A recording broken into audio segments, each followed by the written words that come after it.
اپنے پہلے دو جملے کہنے ہیں ابو طالب کے لیے، پھر وقفہ لیں گے ہم جب آپ آ گئے تو۔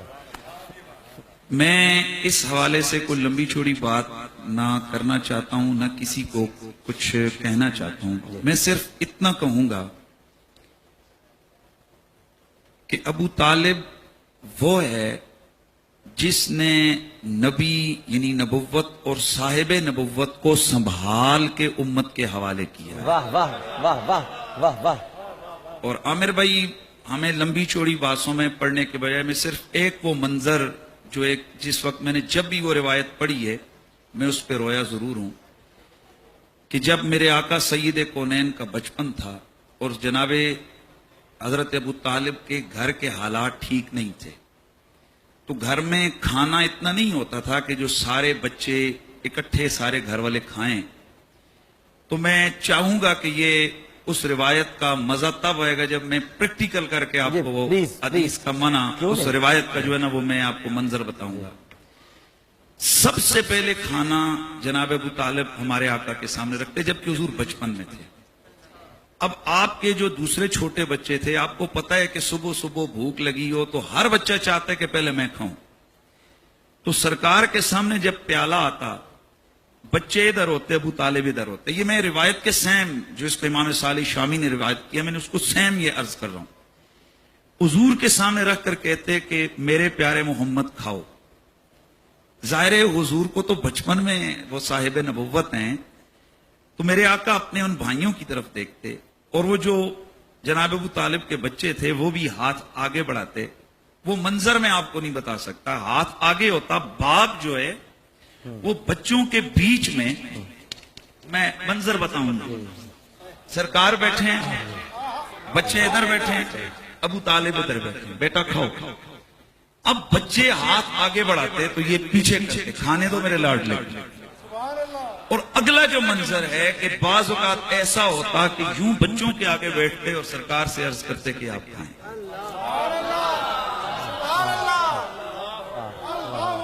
اور میں اس حوالے سے بخاری کے وہ لفظ آپ کے سامنے ضرور عرض کروں گا کہ میرے نبی نے وصال ابو طالب کے بعد، یہ بخاری کے الفاظ اور اپنا حدیث صحیحہ کے اندر یہ یعنی صحیحہ کے الفاظ ہیں کہ میرے نبی مکرم سید کونین جناب ابو طالب کے وصال کے بعد ایک دفعہ ایسا ہوا کہ مدینے میں قحط پڑا اور میرے نبی پاک صلی اللہ تعالی علیہ وسلم کے گیسوئے کرم کے کھلنے سے اور آپ کے دستے کرم بلند ہونے سے چھما چھم بارش برسنے لگی۔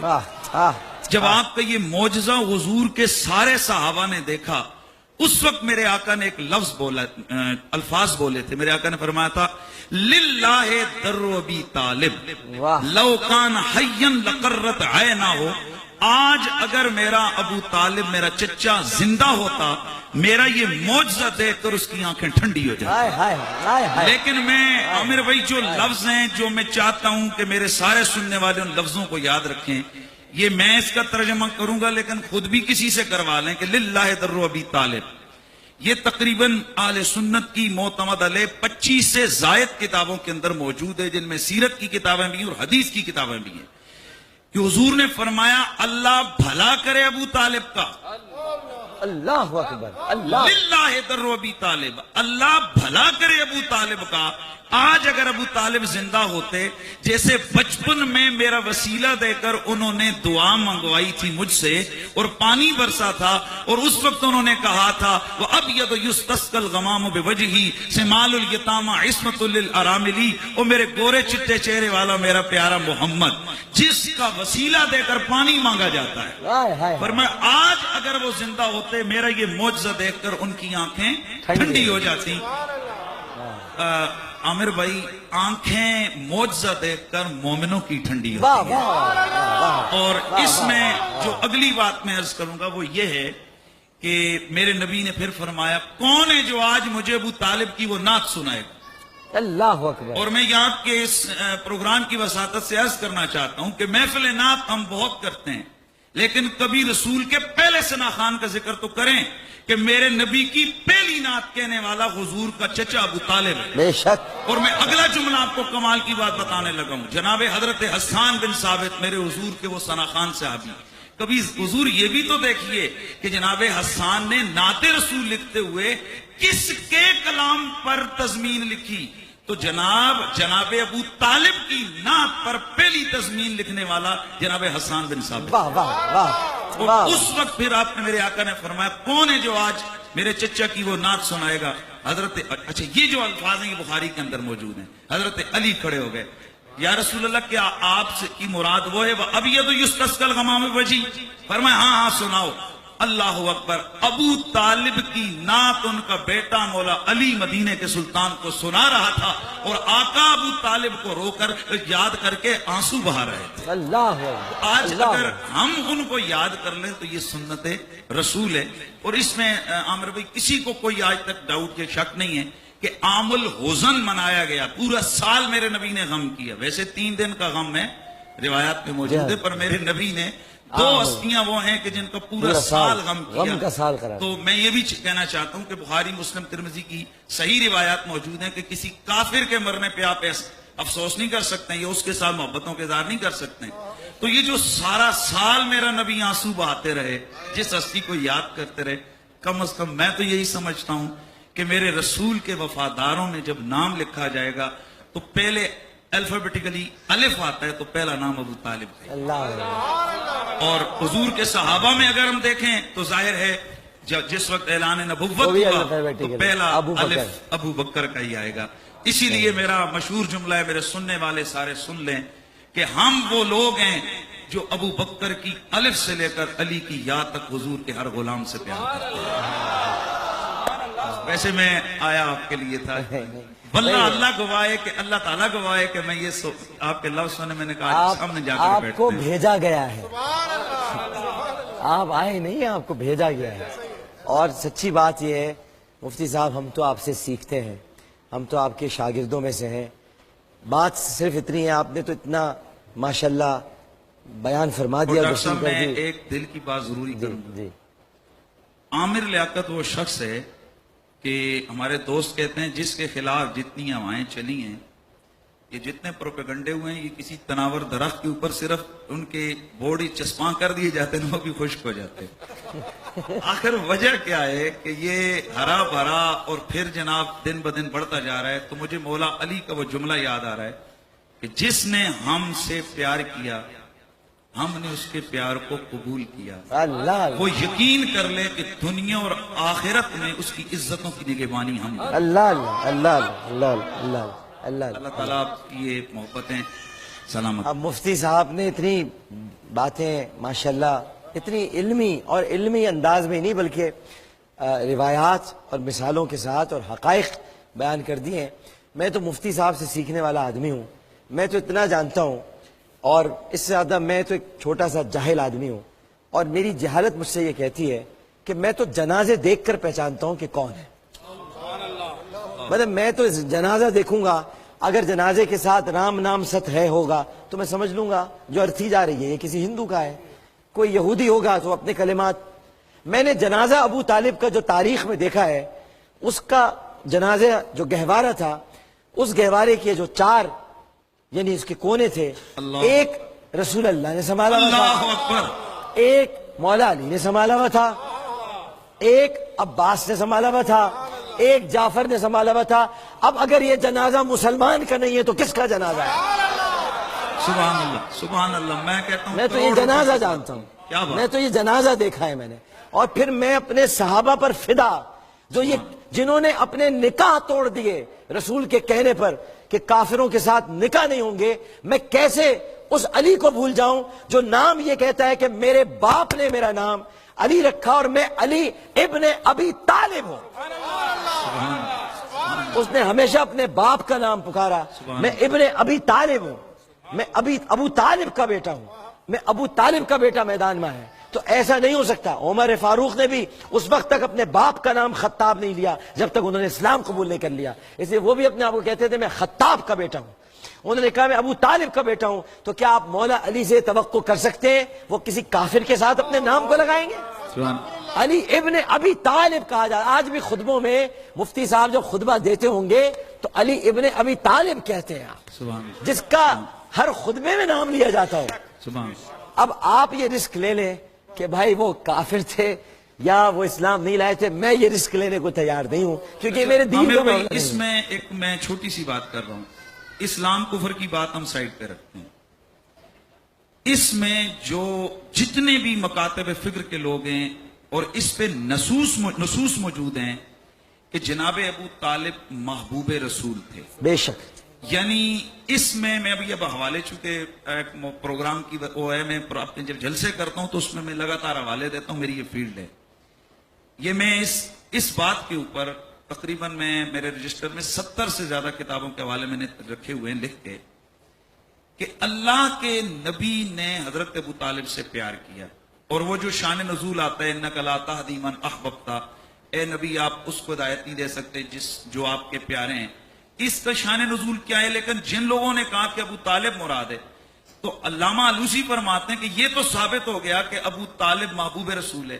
میں تمام کائنات کے لوگوں کو مخاطب ہو کر یہ عرض کرتا ہوں کہ ہمارا یہ دعوے، اور بالخصوص آل ایمان اور آل محبت سے میں مخاطب ہوں، میں یہ سوال پوچھتا ہوں کہ ہمارا یہ ایمان اور تقاضا ہے، عامر بھائی ہم ہزاروں گناہ کرتے ہیں، اللہ کی قسم ہمیں مدینے والے آقا کی شفاعت کا سہارا ہے، اور ہم کہتے ہیں اوے ہم حضور کے غلام ہیں، ہم حضور سے پیار کرتے ہیں، ہمارا بھلا ہو جائے گا۔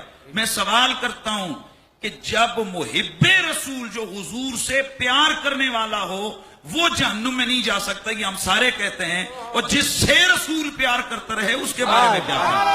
واہ واہ واہ واہ واہ واہ واہ واہ واہ، اور میں اس حوالے سے میں آخری میں اب بات چھڑ گئی ہے، میں بات چھڑ گئی ہے تو میں آخری منظر لے کے جانا چاہتا ہوں آج کا، کہ جب جناب ابو طالب کا وصال ہو رہا تھا، آج کا ہی دن تھا، آپ کا وصال ہو رہا تھا، اور اس وصال کی گھڑیوں میں آپ کو فکر کس کی تھی؟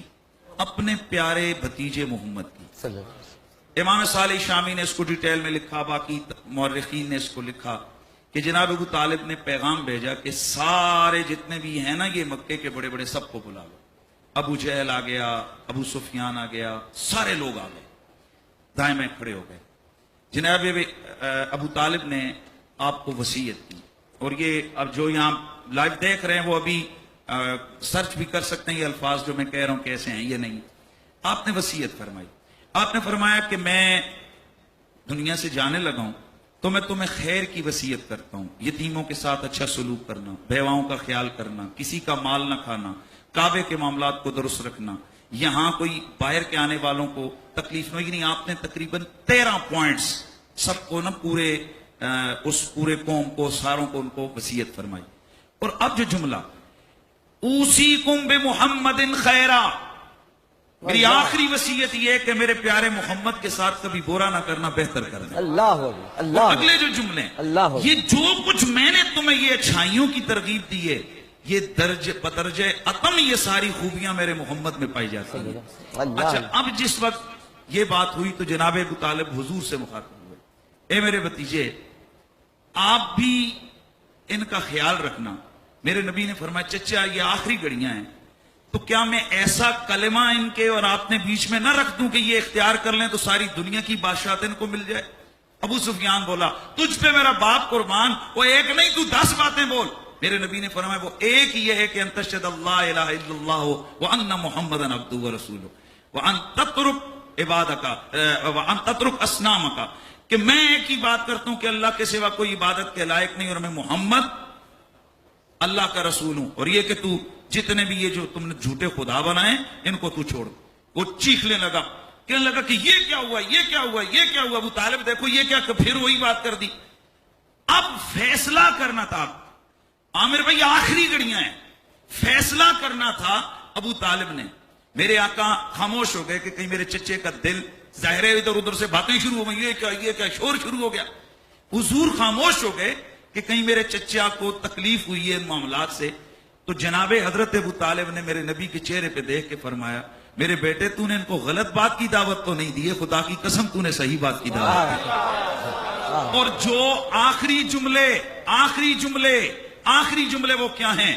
جناب ابو طالب کی آنکھ سے آنسو کے قطرے ٹپکے، پڑھیے جا کے روایات، اور پھر آپ نے فرمایا میرے بھتیجے اگر میری یہ جان میرا وفات کرے تو مجھے پیدا کرنے والے کی قسم میں تجھ پہ اپنی جانوں کو قربان کرتا ہوں. اللہ لما بلغا آنا حضرت ابو طالب ان جملوں پہ پہنچے، فم آتا آپ کی روح قبض ہو گئی. جناب والا آخری لفظ جناب ابو طالب کی زبان پر وفاداری ہے مصطفیٰ کے جاری. اور ابو لہب کے جو 2 بیٹے تھے عتبہ اور عتیبہ، ان سے اپنی بیٹیوں کے رسول اللہ نے نکاح ختم کروائے، آپ جانتے ہیں. لیکن فاطمہ بنت اسد سے نکاح ختم نہیں ہوا تھا. سبحان اللہ. بس اتنا کافی ہے میرا. سبحان اللہ. فاطمہ بنت اسد سے ابو طالب کا نکاح ختم نہیں ہوا، اس کا مطلب ہی کافی ہے. آگے کسی کو بات کرنے کی ضرورت نہیں ہے کہ شرک کا اسلام کے ساتھ کوئی تعلق نہیں. لہٰذا عتبہ اور عتیبہ جو کہ نکاح میں آ چکی تھی دونوں بیٹیاں، آپ نے نکاح ختم کرائے ابو لہب کے بیٹوں سے کہ وہ اسلام نہیں لا رہے تھے. اور فاطمہ بنت اسد مولا علی کی جو ماں تھیں، ان کا نکاح ابو طالب سے ختم نہیں ہوا. وہ ایمان لے کر آئی تھی باقاعدہ اعلان کر کے، نکاح ختم نہیں ہوا. تو بس اب باقی باتیں انسان خود سمجھے کہ کون اسلام پر قائم تھا. کچھ چیزیں مشیت الہی ہوتی ہیں، ہمیں ان میں بحثوں میں نہیں پڑھنا چاہیے اور ہمیں اس پہ بھی نہیں جانا چاہیے. بس اتنا یاد رکھنا چاہیے قرآن نے ہمیں سکھایا ہے حل جزاء الاحسان الا الاحسان. واہ واہ واہ، سبحان اللہ سبحان اللہ. احسان کا بدلہ احسان کے سوا کچھ نہیں. اور اس امت پر یہ فرض ہے کہ وہ اپنے نبی پر، حالانکہ نبی پر کسی کا کوئی احسان نہیں، لیکن جس نے بھی نبی کی اعانت کی ہے، ظاہری طور پر جس نے بھی نبی کی اعانت کی ہے، استعانت کی ہے، مدد کی ہے، احسان کا تقاضا یہ ہے کہ اس کا احترام کیا جائے. بس.